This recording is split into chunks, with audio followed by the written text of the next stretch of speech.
மக்களுக்கு பணியாற்ற வேண்டும், நீங்கள் ஒரு பாலமாக இருக்க வேண்டும் என்று நல்ல கருத்துக்களெல்லாம் பேசி அமர்ந்திருக்கின்ற ஓசூர் நியூ டவுன் டெவலப்மெண்ட் அத்தாரிட்டியினுடைய எம்பி ஏழுமலை அவர்களே, கூட்டத்தில் கலந்து கொண்டிருக்கின்ற சங்கத்தின் முன்னாள் செயலாளர், பொருளாளர், அனைத்து நிர்வாகிகளே, அவர்களெல்லாம் முன்கூட்டிய நன்றி தெரிவித்த கடமைப்பட்டிருக்கின்றேன். அதே மாதிரி இன்று புதிதாக அனைவருக்கும் சான்றுகள் வழங்கப்பட்டு இந்த நிகழ்ச்சியில் ஒரு சட்ட ரீதியாக தேர்வு செய்யப்பட்டு தலைவர், செயலாளர், பொருளாளர், செயற்குழு உறுப்பினர் என்று படிப்படியாக அனைவருமே அவர்களெல்லாம் அங்கீகாரம் செய்து இந்த மேடையில் அமர்ந்திருக்கின்ற சங்கத்தின் அனைத்து நிர்வாகிகளே, இதற்கு உறுதுணையாக இருந்து இந்த கூட்டத்தை ஏற்பாடு செய்ய வேண்டும் என்று நினைத்து எங்களெல்லாம் அழைத்து அழகு பார்த்து கொண்டிருக்கின்ற அண்ணன் நட்ராஜ் அவர்களே, இந்த கூட்டத்தில் கலந்து கொண்டிருக்கின்ற அனைத்து பொறியாளர்களே, ஊடக நண்பர்களே, அனைவருக்கும் வணக்கத்தை சொல்லி, நம்மளுடைய ஏழுமலை சார் குறிப்பிடும்போது சொன்னார், பொறியாளர்கள்லாம் எங்களால் ஒரு பாலமாக இருக்க வேண்டும், உங்களுக்கு எல்லா உதவிகளும் நாங்கள் செய்வோம் என்று சொன்னார். கண்டிப்பாக அது நாங்கள் வரவேற்கிறோம், அதில் எந்த மாற்று கருத்து கிடையாது. ஆனா சில சின்ன விஷயம், அரசு அலுவலர்களுக்கு வரும்போது ஒரு மனிதனை எப்படி நேசிக்க வேண்டும், ஒரு மனிதனுக்கு எப்படி மரியாதை கொடுக்க வேண்டும், அவங்களுடைய குறைபாடுகள் எல்லாம் கேட்டு அறிய வேண்டும். அந்த அளவுக்கு அதிகாரிகள் இப்பொழுது ரொம்ப குறைவு. ஏனென்றால் நீங்கள் அப்படி இல்லை என்று நீங்க திட்டவட்டமாக சொல்லியிருக்கேன். ஏன் நான் மேடம் எதுக்கு சொல்லுகிறேன் என்றால், இந்த காலகட்டத்தில் அந்த மாதிரி ஒரு அதிகாரிகள் இல்லை. அதுக்காக இது வளர்ந்த வளர்ச்சி அடைகிற ஒரு மாநகரம். இந்த மாநகரத்துக்கு உங்களை மாதிரி இளைஞர்கள் எல்லாம் ஒரு நல்ல அதிகாரத்துக்கு வந்திருக்கிறது. கண்டிப்பாக இந்த ஓசூர் மாநகரத்துக்கு, குறிப்பாக ஓசூர், பழைய ஓசூர், இந்த சுற்றுப்புற ஊர் வளர்ந்து உடைய ஊர். இந்த ஊருக்கு நீங்க கண்டிப்பாக இந்த பணிகளோட இவரோட இணைந்து நம்ம ஊருக்கு என்னென்ன தேவை என்பதெல்லாம் நீங்க சர்க்குலராக அரசாங்கத்துக்கு அனுப்ப வேண்டும். அந்த சர்க்குலர் அனுப்பினா மட்டுமே உங்க மூலியமா அது போன மட்டுமே அந்த நம்ம அந்த இடத்துல சட்டமன்ற உறுப்பினரோ, அமைச்சரோ, உங்களுடைய செயலாளரோ, உங்களுடைய அதிகாரிகள் எல்லாம் அது பயன்படுத்திக் கொள்ள முடியும் இந்த ஊருக்கு. இல்லைன்றால் கண்டிப்பாக இது முடியாது.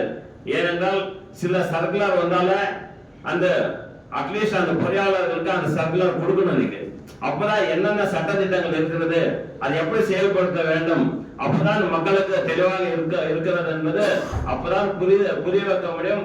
எல்லாமே அதிகாரிகிட்டே தெரிஞ்சு கொள்ள முடியாது. ஒரு சர்க்குலர் இன்னைக்கு யார் அதிகாரிகள் கூட போர்டு போட மாட்டாங்க. அரசு அலுவலர்கள் அந்த காலங்களில் எனக்கு தெரிஞ்ச ஒரு 20 ஆண்டுகளுக்கு முன்பே எந்த அதிகாரி மாற்றம் செய்யறார், எந்த அதிகாரி இந்த அலுவலகத்தில் இருக்கார் என்று வெளியே போர்டு போறார். எந்த டைமுக்கு அதிகாரி உள்ள வேலை செய்வார் என்பது எல்லாம் குறிப்பிட்டு இந்த காலம் அதெல்லாம் மாறிவிட்டு இன்றைக்கு எந்த அதிகாரி உள்ள இருக்காரு கூட, எந்த சீட்ல யார் உட்காரு கூட தெரியாம இருக்கிறது. கண்டிப்பாக இந்த மேடையில நான் சொல்றது ஏழுமலை சாருக்கு இதெல்லாம் படிப்படியாக நீங்க செய்ய வேண்டும். அதே மாதிரி நம்முடைய ஓசூர் மாநகரத்தை பொறுத்தவரை பொறியாளர்கள் ரொம்ப அமைதியானவர்கள், எந்த ஒரு பிரச்சனை இல்லாத பணியாற்றுகின்றவர்கள். அவனுக்கு நீங்கள் கண்டிப்பாக ஒரு மாசத்துக்கோ 2 மாசத்துக்கோ ஒரு கூட்டத்தை ஏற்பாடு செய்து அவர்கள் அறிவுரை சொல்ல வேண்டும். ஏனென்றால் அதிகாரிகள் இதெல்லாம் எதுக்கு சொல்ல வேண்டும் என்று கடைபிடிக்கிறார். அதெல்லாம் பின்வாங்கி கண்டிப்பாக அவளுக்கு என்ன திட்டங்கள் எப்படி செயல்படுத்த வேண்டும், மக்களுக்கு எளிமைப்படுத்த வேண்டும். ஒரு சட்டத்தை ஒரு அதிகாரத்தை ஒரு சர்க்கிள் போட்டா அந்த திட்டங்களை படிப்படியாக அது மெத்தனமாக இருக்கிற மாதிரி ஒரு செயல்படுத்த வேண்டும். அதே மாதிரி அப்ரூவல் விஷயத்தெல்லாம் சொன்னீங்க. மாஸ்டர் பிளான் நம்ம ஆட்சியில 2 வருஷம் கொஞ்சம் லேட் ஆயிடுச்சு. இப்பதான் அந்த மாஸ்டர் பிளான் வெளியே வந்திருக்கிறது. அந்த மாஸ்டர் பிளான்ல என்னென்ன அதுக்காக ஒதுக்கப்பட்டுள்ளது, அதே மாதிரி பில்டிங் பிளான் அப்ரூவல் பாத்தீங்கன்னா மெயின் ரோட்ல இப்ப பாங்களூர் ரோட்ல ஒரு கமர்ஷியல் காம்ப்ளெக்ஸ் கட்டினா 20 அடி அந்த ரோடுக்கு ஃப்ரண்ட்ல 20 அடி கிஃப்ட் தானப்பத்திரம் பண்ணி கொடுக்குற ஒரு திட்டம் இருக்கிற மாதிரி சொல்றாங்க. அது உண்மையான தெரியல. ஏன்னா ஒரு பில்டிங் அப்ரூவல் போனா இருக்கிறத ஒரு 40க்கு 60 இல்ல 40க்கு 80 30க்கு 40 சைடு வச்சிருப்பார். அந்த மெயின் ரோட்ல கமர்ஷியல் காம்ப்ளெக்ஸ் கட்டுறதுக்கு அனுமதிக்கு போனா அது மெயின் ரோட் 20 அடி தானப்பத்திரம் பண்ணணும்னு இன்ஜினியர்கள் எல்லாம் என்கிட்ட சொல்லியிருக்கார். அதுக்கு அந்த விஷயங்கள் எல்லாம் சார் அவங்களுக்கு எங்களோட சொல்லாதீங்க, அவங்களுக்கு கூட்டம் போட்டு தெளிவாக சொல்லணும். ஏன்னா மக்கள் இங்க எதுவுமே கேட்க மாட்டாங்க. நீங்க கிருஷ்ணகிரி தாண்டதான் அவேர்னஸ் அதிகமா இருக்கு. இந்த ஒசூர் மக்கள் எதுவுமே கேட்டுக்க மாட்டாங்க. இது கண்டிப்பாக நீங்க இருக்கிறவங்களாகட்டும், நீங்க போனவங்களாகட்டும், அவங்களுக்கெல்லாம் அவேர்னஸ் பண்றோம்னா நீங்க எல்லாம் ஒரு கூட்டத்தை போட்டு படிப்படியாக எல்லா விஷயத்த ஷேர் பண்ணிக்கணும். அப்பதான் இது புரியும். அந்த மாதிரி எல்லாம் செயல்பட வேண்டும்.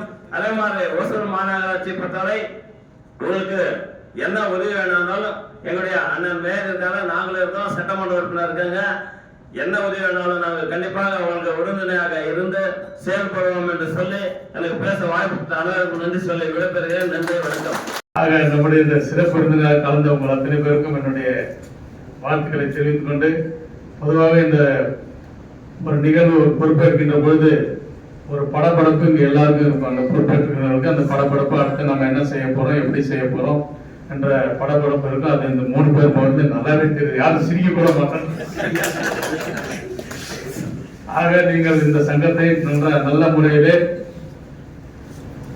மற்றவர்கள் மெச்சுகின்ற வகையிலே உங்களுடைய முன்னோர்கள், அதாவது முன்னோடிகள் சீனியர்ஸ் எல்லாம் பாராட்டுகின்ற வகையிலே நீங்கள் அருமையாக வழிநடத்திட வேண்டும். அதற்கு என்றைக்கும் நாங்கள் உங்களுக்கு உறுதுணையாக இருப்போம். எந்த தேவைகளானாலும் எந்த பிரச்சனைகளானாலும் நீங்கள் எங்களை அணுகினால் கண்டிப்பாக நாங்களும் உங்களுடன் இணைந்து பணியாற்ற தயாராக இருக்கின்றோம் என்பதை இந்த நேரத்தில் நான் மகிழ்வோடு சொல்லிக் கொள்கின்றேன். உங்களுடைய பணி என்பது, இந்த பொறியாளர்களுடைய பணி என்பது ஏதோ இன்றைக்கு நேற்றைக்கு ஆரம்பித்ததல்ல. மனித இனம் என்றைக்கு தோன்றியதோ அன்னையிலிருந்து பொறியாளர்கள் இருக்கிறார்கள். ஆனால் அன்றைக்கெல்லாம் படித்த பொறியாளர்கள் அல்ல. அன்றைக்கெல்லாம் ஏன்னா பொறியாளருக்கு தனியாக படிப்பு கிடையாது. அறிவியல் அறிவு இருந்தது, எக்ஸ்பீரியன்ஸ் இருந்தது. ஒரு வீடு எப்படி சின்னது அன்றைய காலகட்டத்தில். இப்போ நீங்க யூரோப்ல எல்லாம் பார்த்தீங்கன்னா வீடு ஒரு மாதிரியா இருக்கும். ஏன்னா இவன் இந்த மாதிரி வீடு கட்டுற நாம இப்படி மோட்டை போடுறோம்னு எல்லாம் யோசிக்க தோணும். அதெல்லாம் அந்த கால சூழ்நிலை, அங்கே இருக்கின்ற பனிப்பொழிவுகள், மழைகள், தட்பவெப்ப நிலை, அதற்கெல்லாம் ஏற்றால் போல ஒரு இடத்துல வீடுகளை கட்டுகிறார்கள். அதே மாதிரி நம்ம இன்றைக்கு கூட தஞ்சை பெரிய கோயில எல்லாம் பெருமையா சொல்றோம். ராஜராஜ சோழனை பத்தி நம்ம சொல்றோம். ராஜராஜ சோழன் காலத்துல கட்டிய அந்த தஞ்சை கோயில்னு சொல்றோம். அது அறிவியல் பூர்வமா எப்படி கட்டினார்கள் என்று இன்றைய வரைக்கும் கேள்விக்குறியாகவே இருக்கின்றது. ஆனால் அதை கட்டியவர்கள் யார் என்பதை சற்று யோசிச்சு பார்க்கணும். அன்றைய காலத்து பொறியாளர்கள் அவர்கள் எல்லாம். ஆனால் அவர்கள் இன்றைக்கு பேசப்படுவதில்லை என்றாலும் கூட அவர் யாராக இருந்தாலும் அவர்கள் எல்லாம் நினைவு கூற வேண்டும். இன்றைக்கு தமிழகத்திலே உலகத்திலே தலை சிறந்த பொறியாளர்கள் இருந்த இடம் தமிழகம் என்பது நமக்கெல்லாம் ஒரு பெரிய பெருமை. இதை ஏன் நான் இங்கே சொல்கிறேன் என்று சொன்னால், பொதுவாகவே இன்றைக்கு கர்நாடகத்தில் இருக்கிற அணைகள், நீங்க மைசூர் அணைகளான மைசூர்ல இருக்கின்ற அணைகளானாலும் சரி, மைசூர் பேலஸ் ஆனாலும் சரி, இல்லை இருக்கின்ற ரயில்வே தடங்களானாலும் சரி, பத்ராவதி அணை வரைக்கும் இருக்கின்ற அணைகள் எல்லாம் கட்டியவர்கள் தமிழர்கள் என்பதை நேரத்தில் நான் இங்கே சுட்டிக்காட்ட. அது நிறைய பணியாளர்கள், உழைப்பாளர்கள், உழைக்கின்ற வர்க்கம் நம்முடைய தமிழகத்தை சார்ந்தவர்கள். சவுத் ஆப்பிரிக்காவில் போய் கூட உழைத்து நம்முடைய நாட்டுக்கு பெருமை சேர்த்தவர்கள். அந்த வகையிலே நம்முடைய தமிழர்களை பொறுத்த வரைக்கும் நம்மை பொறியாளர்களாலும் சரி, மற்ற துறைகளை சார்ந்தவர்களாலும் சரி, எதற்கும் சளைத்தவர்கள் அல்ல என்று பல்வேறு விஷயங்களிலே நிரூபித்து காட்டியிருக்கிறார்கள். அந்த வகையில் இன்றைக்கு நீங்களும் எதற்கும் சளைத்தவர்கள் அல்ல. அரசுகள் கூட பல்வேறு திட்டங்களை உங்களுக்காக எளிமையாக்கி கொண்டிருக்கின்றார்கள். உதாரணத்துக்கு நம்ம மாண்புமிகு தமிழகத்தினுடைய முதலமைச்சர் அவர்கள் இன்றைக்கு செல்ஃப் டிக்ளரேஷன் மூலமாக கிட்டத்தட்ட 3500 ஸ்கொயர் ஃபீட் நீங்களே அப்ரூவல் வாங்கி கொடுக்கலாம். அதே மாதிரி பார்த்தீங்கன்னா 2006 நான் சேர்மனாக இருக்கின்ற பொழுது நம்முடைய மாண்புமிகு முதலமைச்சர் அவர்கள் உள்ளாட்சித்துறை அமைச்சராக இருந்தார். அன்றைக்கு அவர் உள்ளாட்சித்துறை அமைச்சராக இருக்கின்ற பொழுது நம்ம ஒசூருக்கு ஒசூர்னு இல்ல தமிழகம் மொத்தம் இருக்கின்ற நம்முடைய அன்னப்பூர் லேஅவுட்ஸ் எல்லாம் நீங்க அன்னப்பூர் லேஅவுட்ஸ் எல்லாம் நிறைய இருக்குது. அந்த அன்னப்பூர் லேஅவுட்ஸ் எல்லாம் முறைப்படுத்த வேண்டும் என்று ஒரு சட்டத்தை ஏற்றி அதன் மூலமாக இன்றைக்கு இருக்கின்ற ஒசூர்ல இருக்கின்ற நிறைய லேஅவுட்ஸ் அன்னப்பூர் லேஅவுட்ஸ் தான். அதையெல்லாம் இன்றைக்கு முறைப்படுத்தி தந்த ஒரு அரசு தான் நம்முடைய மாண்புமிகு தமிழகத்துடைய முதலமைச்சர் அவர்கள் என்பதை இந்த நேரத்தில் நான் உங்களுக்கு பெருமையோடு சொல்லிக்கொள்ள கடமைப்பட்டுகிறேன். இன்றைக்கு கூட அந்த முறை நடைமுறையில் இருக்கின்றது. அது மட்டுமல்ல, கிட்டத்தட்ட 2.5 ஏக்கர் லேஅவுட் கூட நீங்க பார்க்க இல்லாம இன்றைக்கு ஏன்னா இன்னைக்கு நம்முடைய இளம் மதிப்பு என்பது எந்த அளவுக்கு உயர்ந்திருக்கிறது என்பது தெரியும். ஒரு பார்க்கே இல்லாம நீங்க 2.5 ஏக்கர் நிலங்களை இன்றைக்கு வீட்டு மனைகளாக அங்கீகரிக்கலாம் என்பது நம்முடைய மாண்புமிகு முதலமைச்சர் அவர்கள் கொண்டு வந்த திட்டம். இது போன்ற பல்வேறு திட்டங்களை உங்களுக்காக எளிமைப்படுத்தி வந்து கொண்டிருக்கின்றார்கள். அதே போல நம்முடைய துணை பெயர் சொன்னது போல அந்த திட்டங்களை எல்லாம் உங்களுக்கு சென்றடைகின்ற வகையிலே இந்த சங்கம் பணியாற்றிட வேண்டும் என்று என்னுடைய தாழ்மையான வேண்டுகோளை இந்த இடத்திலே நான் வைக்க கடமைப்பட்டிருக்கின்றேன். அதே மாதிரி பார்த்தீங்கன்னா என்னுடைய ஒரு பர்சனலா ஒரு கோரிக்கை என்னன்னா, ஒரு ஊர் அழகா இருக்குன்னு சொன்னா அந்த ஊர் எதை வச்சு நம்ம அழகா இருக்குன்னு சொல்றோம். இன்னைக்கு வளர்ந்து வருகின்ற ஒரு மாநகரம் இன்னைக்கு ஓசூர். இன்னைக்கு பாத்தீங்கன்னா நம்முடைய டிக்கனுடைய டாம் வந்திருக்காரு ஐயா, உள்ளவாங்க என்று சொன்னால் அந்த ஊரினுடைய அழகை எதை வைத்து காட்டுகிறார்கள் என்று சொன்னால் கட்டிடக்கலையை வைத்துதான் அந்த ஊரினுடைய அழகை நிர்ணயிக்கிறார்கள். அந்த வகையில கட்டிடக்கலை என்பது மிகவும் ஒரு நல்ல விஷயம். அந்த கட்டிடக்கலைகளை நீங்கள் கண்டிப்பாக உங்ககிட்ட நிறைய கஸ்டமர்ஸ் வருவாங்க. நானே கூட சொல்லுவேன், ஏதோ ஒன்று கட்டி கொடுங்க தான் சொல்லுவோம். தயவு செஞ்சு அந்த மாதிரி எல்லாம் நீங்கள் அவர்களுக்கு ஆலோசனை கொடுக்காதீங்க. சட்ட விதிகளின்படி சட்டத்திற்கு உட்பட்டு எல்லா வசதிகளும் ஏற்படுத்தி கட்டுகின்ற ஒரு மனோபாவம் நீங்கள் ஏற்படுத்த வேண்டும். ஏன்னா முக்கியம் தான் இருக்கு. இன்னைக்கு பாத்தீங்கன்னா நிறைய பேர் வீடு கட்டுறாங்க, அப்ரூவல் வாங்கியிருப்பாங்க, ஆனால் கட்டுறது ஒன்றா இருக்கும்.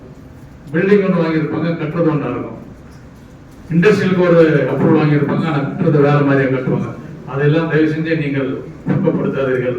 அப்படியெல்லாம் ஊக்கப்படுத்துகின்ற பொழுது உங்களுடைய தனித்துவம், அதாவது இந்த இன்ஜினியர் கிட்ட போயிட்டா எப்படி வேணா கட்டிக்கலாம், என்ன வேணா செஞ்சுக்கலாம் அந்த ஒரு பெயரை தயவு செய்து நீங்கள் அனைவரும் எடுக்கக்கூடாது. இவர்கிட்ட போனா முறையா இவர் தான் நம்மளுக்கு கட்டி கொடுப்பாரு. இவர்கிட்ட போனா முறையா எந்த சிக்கலும் இல்லாம நாளைக்கு என்ன இன்னைக்கு அவங்க கட்டிட்டு போயிடலாம், நீங்க கட்ட வச்சிடலாம். ஆனால் நாளைக்கு பிற்காலத்திலே ஒரு சிக்கல் வருகின்ற பொழுது அவர்களுடைய சந்ததியினர் பாதிக்கும். அவங்க பிள்ளைங்க இருப்பாங்க, அவங்க பேர பிள்ளைங்க இருப்பாங்க, எங்க தாத்தா எப்படி கட்டிட்டாரு, இப்படி எங்க அப்பா எப்படி கட்டிட்டாரு என்ற ஒரு சூழ்நிலை நாம் கருத்திலே மனதிலே வைத்துக் கொண்டு இதையெல்லாம் அவர்களுக்கு எடுத்து சொல்லி நீங்கள் அந்த கட்டிடத்தை முறையாக கட்டுகின்ற வகையிலே அவர்களுக்கு நீங்கள் அறிவுரைகளை வழங்க வேண்டும் என்று என்னுடைய தாழ்மையான வேண்டுகோளை இந்த இடத்துல வைக்கின்றேன். அதே போல அப்படியெல்லாம் நீங்கள் கட்டுகின்ற பொழுது நம்ம ஒசூர் இன்னைக்கு இருக்கிற மாதிரி இருக்காது. பெரிய அளவிற்கு விமான நிலையம் வரும், மெட்ரோ வரும், இன்னும் பல்வேறு தொழிற்சாலைகள் எல்லாம் வர இருக்கின்றது. அந்த வகையில நீங்கள்லாம் அப்படியெல்லாம் செய்கின்ற போது நம்ம மாநகரம் இன்னும் அழகான ஒரு மாநகரமாக மாறுவதற்கு நீங்கள் அனைவரும் உந்துதலாக இருக்க வேண்டும், நீங்கள் அனைவரும் இருக்க வேண்டும் என்று நான் உங்களை வேண்டி விரும்பி கேட்டுக்கொள்கிறேன். இதை நான் இதற்காக நீங்களை நம்மளோட அனைவருடைய கூட்டு முயற்சி, இது எல்லாரும் சேர்ந்தாதான் ஒரு விஷயத்தை வெற்றியடை செய்ய முடியும். ஆனால் ஒரு கூட்டு முயற்சி இருக்க வேண்டும் என்று சொன்னால் நாம ஒரு 10 பேர் இந்த இடத்துல இருக்கோம்னா அந்த 10 பேரும் எடுக்கின்ற ஒரு முயற்சி தான் அது வெற்றியடை. அதுல ஒருத்தர் தப்பு பண்ணா கூட நம்ம 9 பேருடைய முயற்சி வீணாக போய்விடும். ஆக நம்முடைய கூட்டு முயற்சி என்பது கண்டிப்பாக தேவை. உங்களுடைய சங்கம் இனி பல நல்ல காரியங்களை செய்ய வேண்டும். ஒசூருக்கு கூட நீங்க இன்னும் நான் போன முறை வரும்போது சொன்னேன், உங்க அசோசியேஷன் சார்பா சிஎஸ்ஆர் கொண்டு ஏதாவது செஞ்சு கொடுங்க, இல்ல உங்க மாநகரத்திற்கு செய்து கொடுங்க என்ற கோரிக்கை வைத்தேன். அது நிறைவேறல. நம்பிக்கை இருக்கு, அதை கண்டிப்பாக நிறைவேற்ற வேண்டுமாய் உங்களை அனைவரும் நான் மாநகராட்சியினுடைய மேயர் என்ற முறையிலே மட்டுமல்லாமல் உங்கள் அனைவரின் நண்பர் என்ற முறையிலே நான் உங்களை வேண்டி விரும்பி கேட்டுக்கொள்கிறேன். ஆக நீங்கள் எல்லாம் இதெல்லாம் செய்து தருகின்ற பொழுது உங்களை பார்த்து இன்னும் 4 பேர் வருவாங்க. இப்போ ட்ரேடர்ஸ் அசோசியேஷன் யோசிச்சுனே இருக்கோம், நாம ஏதாவது செய்யணும் ஒசூருக்குன்னு. அந்த மாதிரி எல்லாரும் வருகின்ற பொழுது, ஏன்னா அரசாங்கம் கண்டிப்பாக ஒரே அரசாங்கத்தால எல்லா விஷயத்தையும் செய்து விட முடியாது. தன்னார்வலர்களுடைய சப்போர்ட் நம்ம மட்டும்தான் அதை செய்ய முடியும். இது எதற்காக நான் சொல்றேன்னு பார்த்தீங்கன்னா, கடந்த காலங்களில் நம்மளுக்கு அந்த விழிப்புணர்வு இல்லாத நேரத்திலே நிறைய நம்ம அன்னபூர் லேஅவுட் போட்டோம். அந்த அன்னபூர் லேஅவுட் போட்டோம். அன்னபூர் லேஅவுட் போட்டு வந்த பிறகு பார்த்தீங்கன்னா அந்த ரோடு இருக்காது, ட்ரெயின் இருக்காது, முறையா குடிநீர் இருக்காது, மின்கம்பங்கள் இருக்காது. ஆனா அங்க வந்து குடியேறினவங்களுக்கு டாக்ஸ் மாநகராட்சி ஆட்டோமேட்டிக்கா போட்டுறாங்க. டாக்ஸ் போட்டு அங்க அவங்க ஓட்டுநரை வந்து அங்க பதிவு பண்றாங்க. அப்ப அந்த இடத்துல ஒரு தேர்தல் நடக்கின்ற போது, அங்க ஒரு உள்ளாட்சி பிரதிநிதி வருகின்ற பொழுது, இந்த இடத்துல இத்தனை குறைகள் இருக்கின்ற போது பல கோடி ரூபாய்களை போய் அந்த இடத்துல செலவு செய்ய வேண்டிய ஒரு சூழ்நிலை ஏற்படுகிறது. அந்த சூழ்நிலை வந்து இது யாருடைய காசு என்பது எல்லாம் நம்மளுடைய காசு. நீங்க தருகின்ற வரி, மக்கள் தருகின்ற வரி, இந்த வரியெல்லாம் எடுத்துட்டு போய் இன்னொருத்தர் போடுற லேஅவுட்ல போய் நம்ம வந்து மறைமுகமா அவர் செய்ய வேண்டிய செலவை செய்யாமல் தவிர்க்கிறார். அதை நாம செஞ்சுட்டு வரோம். அப்ப இந்த பணம் வந்து அவர் சம்பாதிக்கிறார். ஒரு லேஅவுட் ஓனர் தான் சம்பாதிக்கிறார். அந்த பணத்தை மாநகராட்சிக்கான வச்சு மக்களுடைய பணம் தான் அங்க இழப்பு ஏற்படுகிறது. ஆனா இந்த காலங்களில் எல்லாம் அது தவிர்க்கப்பட்டிருக்கிறது, நிறைய தவிர்க்கப்பட்டிருக்கின்றது. நிறைய வந்து இந்த மாதிரி போடாம இன்றைக்கு அரசாங்கமானாலும் சரி அதை ரொம்ப கடுமையா அதை ஃபாலோ பண்ணிருக்கோம். ஆக அது போன்ற விஷயங்கள் எல்லாம் நீங்கள் மனதில் வைத்துக்கொண்டு பணியாற்றிட வேண்டும் என்று சொல்லி இந்த நல்ல வாய்ப்பிற்கு நன்றி கூறி, மீண்டும் ஒரு முறை புதிதாக பொறுப்பேற்ற அத்தனை பேரும் நல்ல முறையிலே செயலாற்றி உங்களுடைய தனிமுத்திரையை பதிக்க வேண்டும் என்று சொல்லி மீண்டும் கேட்டுக்கொண்டு இந்த நல்ல வாய்ப்பிற்கு நன்றி கூறி விடைபெறுகிறேன். நன்றி, வணக்கம்.